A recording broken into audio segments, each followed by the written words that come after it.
Hi everyone. ఈరోజు క్లాస్లో మనం రాఖీ మాత్ర ఎలాగా యూజ్ చేయాలో నేర్చుకుందాం. అయితే ఏ వర్ణకి ఎలా రాఖీ మాత్ర రాయాలి అనేది ఫస్ట్ మనకు వచ్చే డౌట్.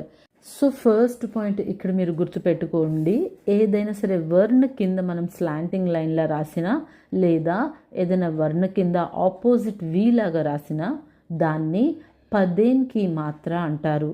రాఖీ మాత్రలోనే ఈ టైప్ ఆఫ్ మాత్రని పదేన్కి మాత్ర అంటారు. ఇదే రాఖీ మాత్ర సి లాగా ఒక వర్ణ పైన రాస్తే దీన్ని రేఫ్కి మాత్ర అంటారు. అసలు ఈ పదేన్కి మాత్ర అంటే ఏంటి, రేఫ్కి మాత్ర అంటే ఏంటో చూద్దాం. కడి పాయి వాలే వ్యంజన్ జైసే ఖ ఖ గ ఘ ఆది ఇలాగా ఏవైతే స్టాండింగ్ లైన్తో మనకి కొన్ని వ్యంజన్ ఉంటాయి కదా, ఆ వ్యంజన్ అన్నిటికీ కూడా కింద స్లాంటింగ్ లైన్లో మనం రాఖీ మాత్ర పెట్టాలి.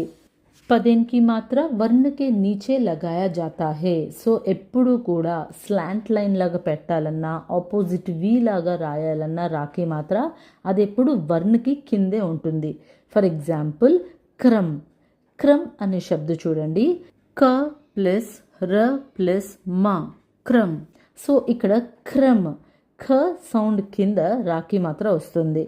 అలాగే డ్రమ్, డ ఇది సర్క్యులర్గా ఉంది, దీనికి ఆపోజిట్ వి మనం రాఖీ మాత్ర పెడతాం.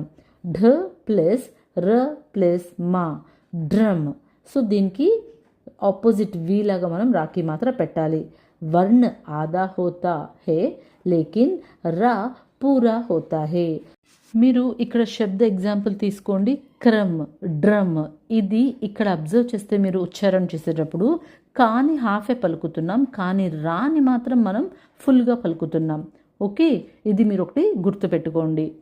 నెక్స్ట్ గుమావ్ధార్ వ్యంజన్ జైసే ట ఠ డ ఢ ఛ. ఈ లాంటి వర్ణ ఏవైతే ఉన్నాయో వీటన్నిటికి ఆపోజిట్ వి లాగా మనం కింద రాఖీ మాత్ర పెడతాం. సో ఈ 2 పాయింట్స్ మీరు జాగ్రత్తగా గుర్తుపెట్టుకోండి. అండ్ మనం సి లాగా ఒక వర్ణ పైన ఏదైతే మనం రాఖీ మాత్ర పెడతామో దాన్ని రేఫ్కి మాత్ర అంటాం. మనం ఒక శబ్దకి ఈ మాత్రాన్ని యాడ్ చేసినప్పుడు దీని సౌండింగ్ రా అని కాకుండా రు అని ప్రొనౌన్స్ చేస్తూ ఉంటాం. ఫర్ ఎగ్జాంపుల్ కర్మ్. కర్మ్ ప్రొనౌన్స్ చేసేటప్పుడు రు అనే సౌండే వస్తుంది.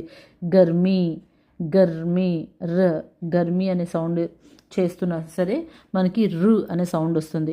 ఇక్కడ మనం గుర్తుపెట్టుకోవాల్సిన ఇంకో విషయం ఏంటంటే రేఫ్కి మాత్ర ఎప్పుడూ కూడా స్వర్ వర్ణ ఏదైతే